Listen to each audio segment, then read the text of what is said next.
Hello,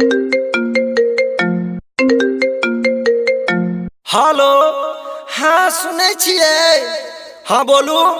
हे ये सुनू, अहाँ के मैं बरगिर थैन बनैया, हम बुढ़िया के भगा देव। गए मौगी एना केना बोल चले सुन।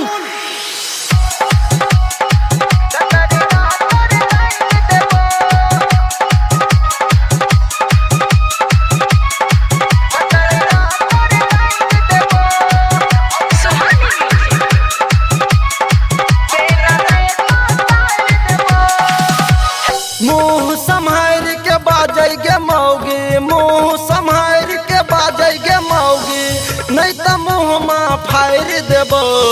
बेसी जब बजबे सुनै गे मौगी, बेसी जब बजबे सुनै गे मौगी, गतर गतर देख देबो। बेसी जब बजबे सुनै गे मौगी, गतर गतर देख देबो।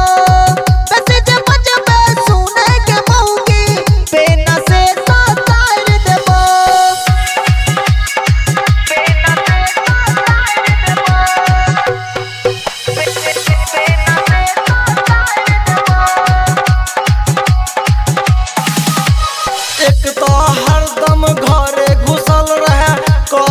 कोनो काम गे, झूठे करे छे गे मौगिया घर के बदनाम गे, घर के बदनाम गे, घर के बदनाम गे। एक तो हरदम घर घुसल रहे, करे नहीं कोनो काम गे, झूठे करे छे गे मौगिया घर के बदनाम गे। करही बेसी नहीं बुझही, नहीं तो तोरा छोड़ देबो।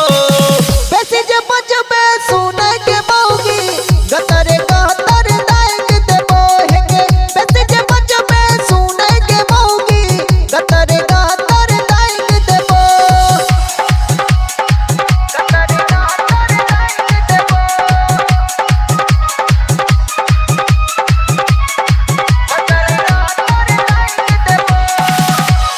बाबू के घर में खाइले नहीं मिलो, रहे छे ने उपास गे। किलो दू किलो करे छे मौगिया, सब दिन हमर नास गे, सब दिन हमर नास गे, सब दिन हमर नास गे। बाबू के घर में खाइले नहीं मिलो, रहे छे ने उपास गे। किलो दू किलो करे छे मौगिया, सब दिन हमर नास गे। अंकित संतोष सुनै गे मौगी, तोरा तो छोड़ देतो। बेसी जे बजबे सुनै गे मौगी, गतरे गतर दाग देबो। हेगे बेसी जे बजबे सुनै गे मौगी, गतरे गतर दाग देबो। मुँह संभाल के बाजै गे मौगी, मुँह संभाल के बाजै गे मौगी, नहीं तो मुँह में फाड़ देबो। बेसी जब बजबे सुनै गे मौगी, बेसी जब बजबे सुनै